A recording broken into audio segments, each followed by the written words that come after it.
Soy alumna de la Escuela Normal de Atlacomulco, profesora Evangelina Alcántara Díaz, y curso la licenciatura en Enseñanza y Aprendizaje del Español en Educación Secundaria. El curso es Desarrollo Socioemocional y Aprendizaje y es impartido por la maestra Horadia Telle Sánchez. Los integrantes del equipo son Sandra Yael Mondragón de Jesús, Jorge Luis Pineda Chávez, Edwin Everardo Sánchez Marcos, Idalia Rochelle Sánchez Sánchez y su servidora Natalie Rivas Lascano. Bueno, el tema que yo voy a explicar es la inteligencia emocional y su relación con el aprendizaje. La inteligencia emocional no es innata, se desarrolla en el transcurso de la vida.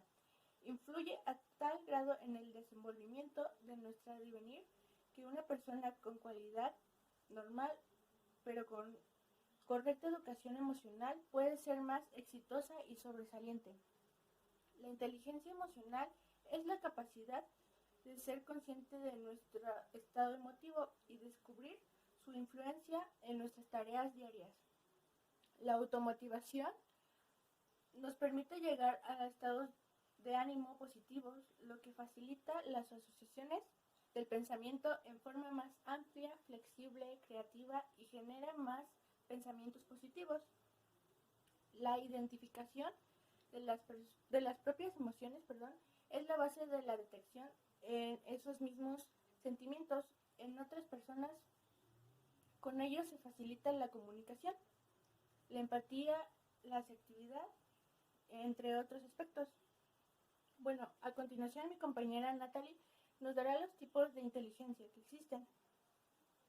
Existen, según el Dr. Howard Gardner, así como hay muchos tipos de problemas que resolver, hay muchos tipos de inteligencia. Las inteligencias múltiples y sus funciones diferentes de un individuo están vinculadas a ciertas partes del cerebro. Hasta el momento, este doctor ha reconocido 8 inteligencias en todos los seres humanos, que es la lingüística verbal, la musical, la lógica matemática, la espacial, la corporal sinestésica, la interpersonal, la intrapersonal y la naturista. Pero cabe mencionar que puede haber una novena inteligencia, que es la existencial, pero aún está pendiente de demostrarse. La inteligencia lingüística verbal no solo hace referencia a la habilidad para la comunicación oral, sino a otras formas de comunicarse, como la escritura, la gestualidad, y esta utiliza ambos hemisferios. Sin embargo, se ubica principalmente en el córtex temporal del hemisferio izquierdo, que se llama el área de Broca. La podemos observar en los profesionistas, como los poetas, los periodistas, los políticos, entre otros. La siguiente inteligencia es la musical. Esta incluye la capacidad de percibir las formas musicales, es una facilidad de la composición, la interpretación, la transformación y la valoración de todo tipo musical y sonido. Se presenta con una sensibilidad al ritmo, cadencia, tono y timbre, los sonidos de la naturaleza y el medio ambiente. Su ubicación neurológica es principalmente en el hemisferio derecho, en el lóbulo frontal derecho y el lóbulo temporal. La siguiente inteligencia es la lógica matemática. Es una de las inteligencias más reconocidas en las pruebas de la inteligencia, ya que corresponde con el modo de pensamiento del hemisferio lógico y con lo que nuestra cultura ha reconocido siempre como la única inteligencia. Se sitúa en el hemisferio izquierdo porque incluye las habilidades de solucionar problemas lógicos, producir y leer y comprender símbolos matemáticos, pero en realidad utiliza también el hemisferio derecho, porque se supone con la habilidad de comprender conceptos numéricos de una forma más general. Esta la podemos observar en las profesiones como en los científicos, en los economistas, en los académicos y en los matemáticos principalmente. La espacial, que esta es la capacidad de formar o imaginar dibujos de 2 o 3 dimensiones y el potencial de comprender, manipular, modificar las configuraciones del espacio amplio y limitado. El hemisferio derecho en las personas diestras demuestra ser la sed más importante del cálculo espacial. Esta la podemos observar más en los pintores, en los arquitectos, en los fotógrafos, entre otros. Inteligencia corporal sinestésica. El control del movimiento corporal se localiza en la corteza motora y en cada hemisferio que domina o controla los movimientos corporales correspondientes al lado opuesto. En los diestros, el dominio de este movimiento suele situarse en el hemisferio izquierdo.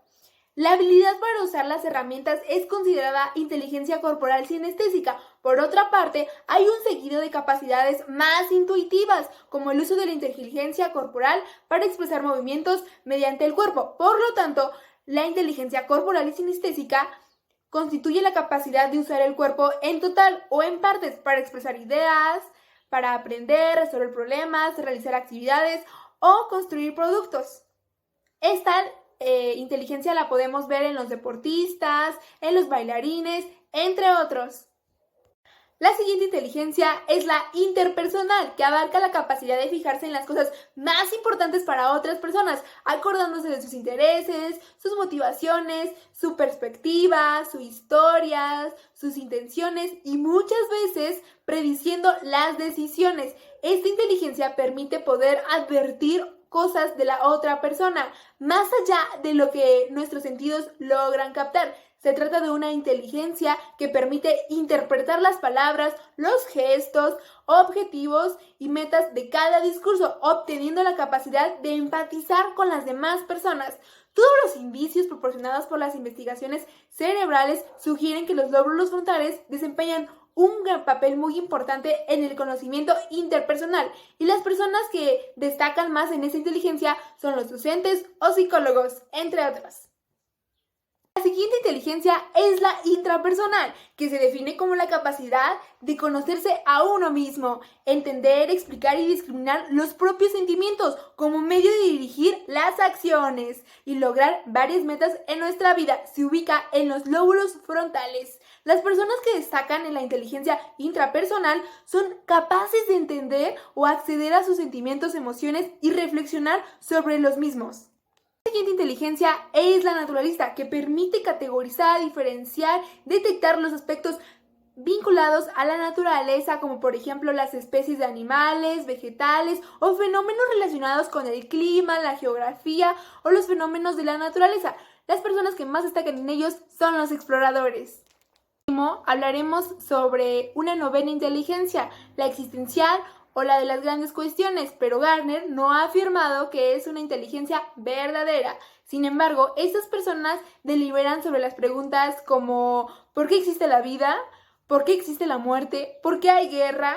¿Qué pasará en el futuro? ¿Qué es el amor? Dentro de esta inteligencia está lo espiritual. La inteligencia emocional es un constructo que nos ayuda a entender de qué manera podemos influir de un modo adaptativo e inteligente, tanto sobre nuestras emociones como en nuestra interpretación de los estados emocionales de los demás. Este aspecto de la dimensión psicológica humana tiene un papel fundamental tanto en nuestra manera de socializar como en las estrategias de adaptación al medio que seguimos. Importancia del lenguaje emocional. Es imposible no transmitir emociones con el simple hecho de mantener un diálogo con alguna persona. Las más importantes son la alegría, la furia, el desagrado, el temor que nosotros tenemos hacia ciertas personas y la empatía que nosotros sentimos hacia ciertas personas que están pasando por malos momentos, el contacto físico. El siguiente tema consiste en explicar la relación que hay entre los conceptos de motivación, emoción y aprendizaje. Antes de explicar la relación, vamos a recordar un poco el significado de estos tres términos. A la motivación la podemos definir como ese impulso adicional que nos hace lograr una meta o un objetivo en específico. A las emociones las podemos definir como aquellas reacciones que experimentamos en diversas situaciones, y estas reacciones o emociones las vamos a manifestar de manera corporal, es decir, vamos a externarlas a base de expresiones corporales. Si alguien está triste, lo refleja su estado de ánimo, su rostro. Si alguien está alegre, de igual manera lo va a expresar brincando, riendo, y así se expresan las emociones. Y bueno, el aprendizaje es ese proceso en el que nosotros adquirimos conocimientos nuevos, habilidades nuevas, valores nuevos y actitudes nuevas. El aprendizaje por lo regular tiene un mediador, es decir, alguien nos inculca ese aprendizaje, alguien nos enseña, pero de igual manera hay muchas veces, muchas ocasiones en las que el aprendizaje puede ser autónomo, es decir, uno mismo genera ese aprendizaje a base de experiencias, a base de investigaciones propias, y así también puede darse este proceso de aprender cosas nuevas.